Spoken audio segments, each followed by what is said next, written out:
marxaladaha geerida nafta 5 calaamadood oo lagu ogaado qofka arbiciinka ku jira ee geeridiisu soo dhowdahay.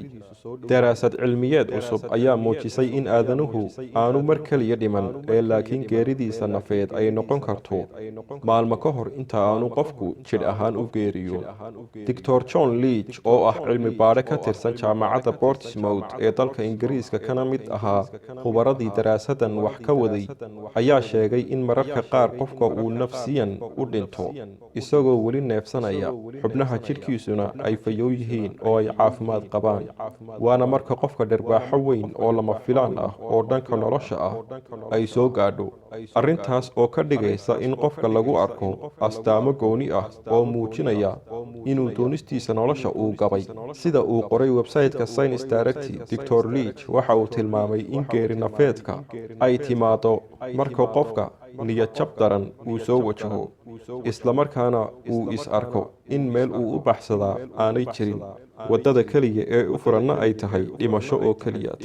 Dr. Leach waxa uu hoosta ka xariiqay in qofka nafsi ahaan u dhimanaya ay lagama maarmaan tahay inuu maro 5 marxaladood oo kala duwan.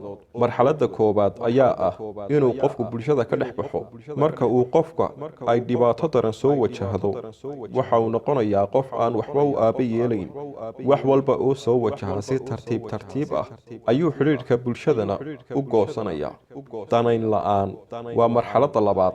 arrimo aasaasi u ah noloshiisa ayaanu wax dan ah ka lahayn, sida nadaafadda, raashinka, waxyaabihii uu markii hore uu ku raaxaysanayay oo dhan wax dhadhan ah uma yeelanayaan.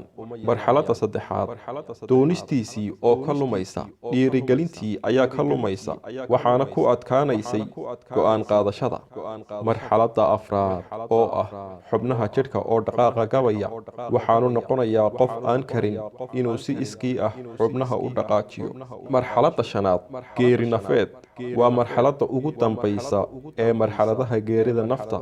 markaa qofka si rasmi ah ayuu isku dhiibayaa kadib markii waddo kasta oo nolosha ku dhiirigelin lahayd ay ka xidhanto.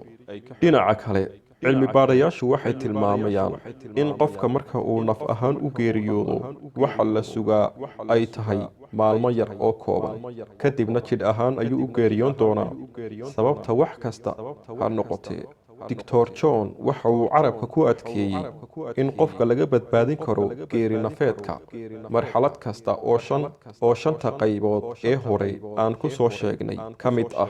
waxyaabaha lagu dhiirigelin karo waxaa ka mid ah in uu shaqo jireed sameeyo iyo in lagu garab siiyo si uu mar kale u xakamayn lahaa noloshiisa uuna u rumayn lahaa riyooyinkiisa. ilaahay ayaa dhimashiyo nolol haya, qof walbana saacaddiisa ayuu geeriyoon doonaa. balse tani waa cilmi baadhis keliyata oo lagu ogaaday cilmiga uu ilaahay ina siiyey.